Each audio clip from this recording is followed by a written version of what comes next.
Jesús a los fariseos.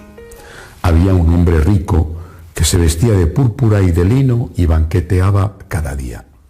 Y un mendigo llamado Lázaro estaba echado en su portal cubierto de llagas y con ganas de saciarse de lo que caía de la mesa del rico. Y hasta los perros venían y le lamían las llagas. Sucedió que murió el mendigo y fue llevado por los ángeles al seno de Abraham. Murió también el rico y fue enterrado. Estando en el infierno, en medio de los tormentos, levantó los ojos y vio de lejos a Abraham y a Lázaro en su seno, y gritando dijo: Padre Abraham, ten piedad de mí, y manda a Lázaro que moje en agua la punta del dedo y me refresque la lengua, porque me torturan estas llamas. Pero Abraham le dijo: Hijo, recuerda que recibiste tus bienes en tu vida, y Lázaro a su vez males. Por eso ahora él es aquí consolado, mientras que tú eres atormentado. Y además, entre nosotros y vosotros se abre un abismo inmenso, para que los que quieran cruzar desde aquí hacia vosotros no puedan hacerlo, ni tampoco pasar de ahí hasta nosotros.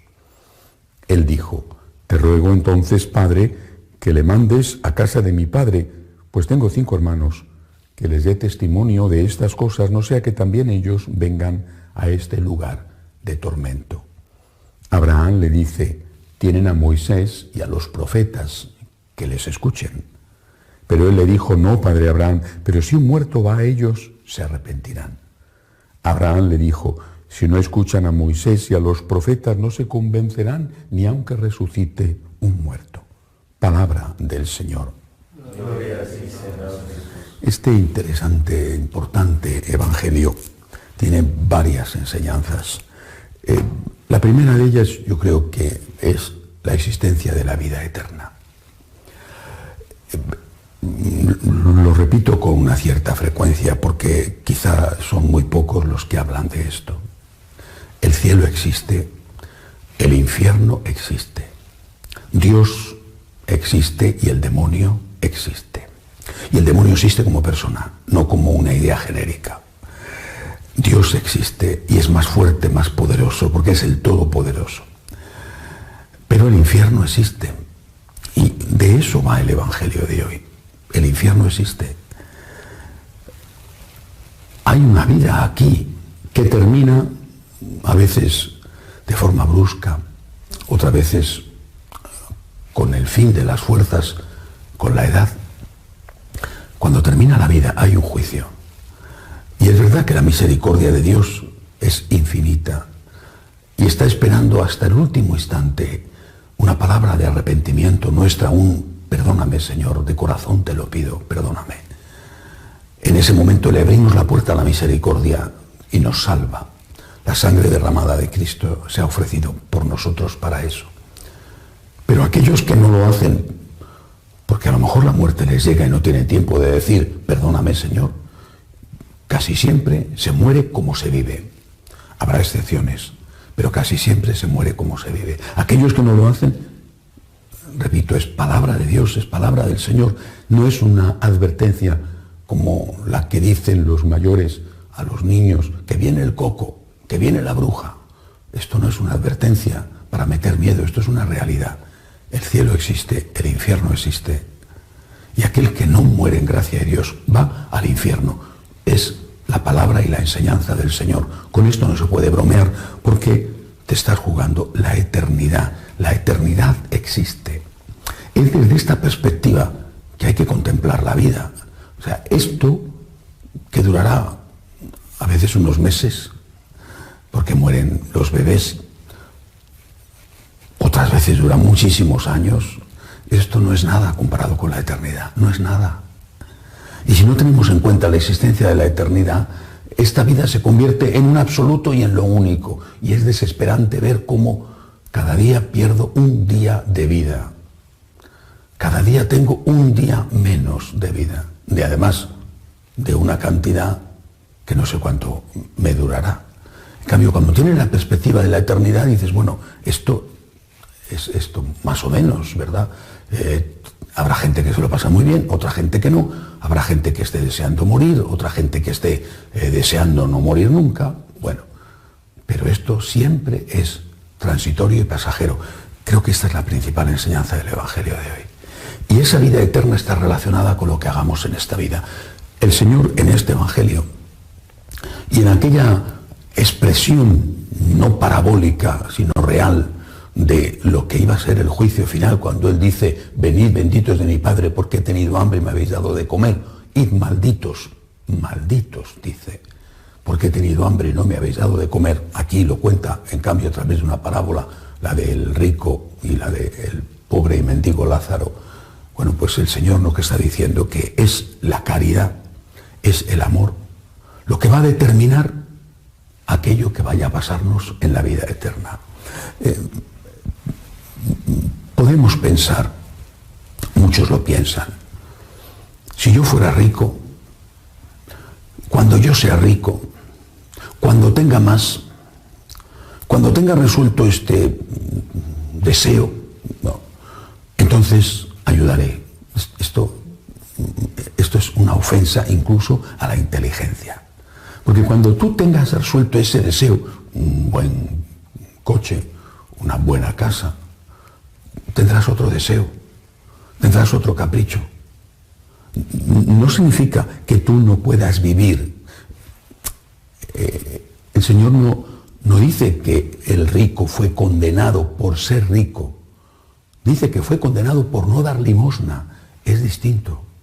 O sea, no dice el rico va a ir al infierno y el pobre va a ir al cielo, como si las puertas del cielo o del infierno estuvieran relacionadas con nuestra declaración de impuestos. No, dice, el rico va a ir al infierno porque no ha dado limosna.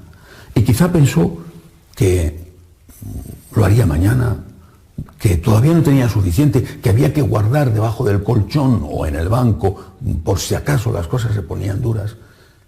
Siempre tendrás una excusa para no ayudar. Naturalmente que la limosna no es lo único y la ayuda al pobre físico, al pobre material, no es la única ayuda que tenemos que prestar. Por supuesto, las obras de misericordia no se reducen a dar de comer al hambriento, pero esa es una obra de misericordia importante. Y repito, no puedes esperar a decir, cuando tenga más. No, ahora, de lo que tienes ahora, ¿qué puedes dar tú? También de tu tiempo, que quizá es lo que menos tienes porque no eres dueño de él, pero al menos de aquello que tienes. Dios no te pide que des de lo que no tienes. No te va a juzgar porque no resuelvas el hambre del mundo. Te va a juzgar si, pudiendo ayudar a una persona, no lo haces. Quizá podrías dar más. Bueno, a lo mejor te tocará estar bastante tiempo en el purgatorio, pero al menos da algo, al menos da algo. O sea, no te quedes con la conciencia tranquila diciendo yo no he robado. El Señor insiste, para el católico, el deber no es solo no robar, el deber es dar limosna, ayudar. No basta con no ser malo, tenemos que ser buenos. ¿Y por qué tenemos que hacerlo? Vuelvo a repetir. Primero, existe el infierno, existe el demonio. Y el demonio nos tienta, y una de las tentaciones es la de la ambición. Siempre quieres más, nunca tienes bastante. Bueno, es justo que puedas ser una persona que busca prosperar en la vida, eso no está mal, pero con la limosna siempre por delante. Además, el otro motivo fundamental, no solamente el temor al infierno, sino el agradecimiento. Cada uno tiene su historia y cada uno sabe si es honesto, cuáles han sido sus pasos para llegar al sitio donde está.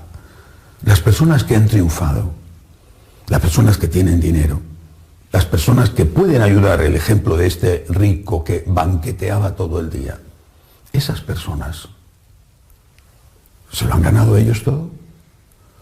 Quizá recibieron una parte ya en herencia. Esas personas no fueron a buenos colegios, no tuvieron oportunidades en buenas universidades. Esas personas no tuvieron gente que les ayudó. Incluso podrás decir, a mí no me ayudó nadie, soy autosuficiente, todo me lo he ganado yo mismo, nadie me ha echado nunca una mano, todo ha sido el resultado de mi esfuerzo. Bueno, eres un caso raro, pero existen estos casos, efectivamente han salido de la nada a base de genialidad, ¿vale? Pero también de suerte y sobre todo las condiciones naturales que tienes, tu inteligencia, tu fuerza de voluntad, ¿no son eso un don que procede de Dios? Claro que este discurso no me lo podrá aceptar un ateo, pero no estoy hablando para ateos, estoy hablando para creyentes. ¿No es todo un don de Dios? Bueno, pues aprovecha lo que te han dado para dar. Incluso aquello que tú te has ganado, te lo han dado. Aprovéchalo para dar. No esperes a decir, cuando tenga más, mañana. La Iglesia antes era muy sabia. No digo que todo lo hiciera bien, ni que procediera bien con el resultado de esa sabiduría, pero me refiero al diezmo. Lo tenían muy claro los católicos. El que tenía 10 tenía que dar 1. ¿Cómo va a dar el que tenía 10 100? No puede dar 100 el que tiene 10. Tenía que dar 1. Pero el que tenía 1000 tenía que dar 100.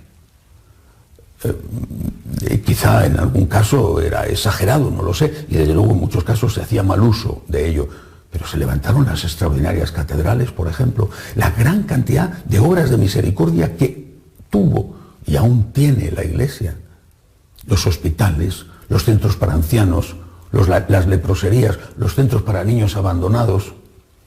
Todo eso procedía de la caridad de los fieles, que dejaban unas misas para que rezaran por él cuando él muriera, o que daban directamente limosna, fruto de ese diezmo que tenía la obligación de dar.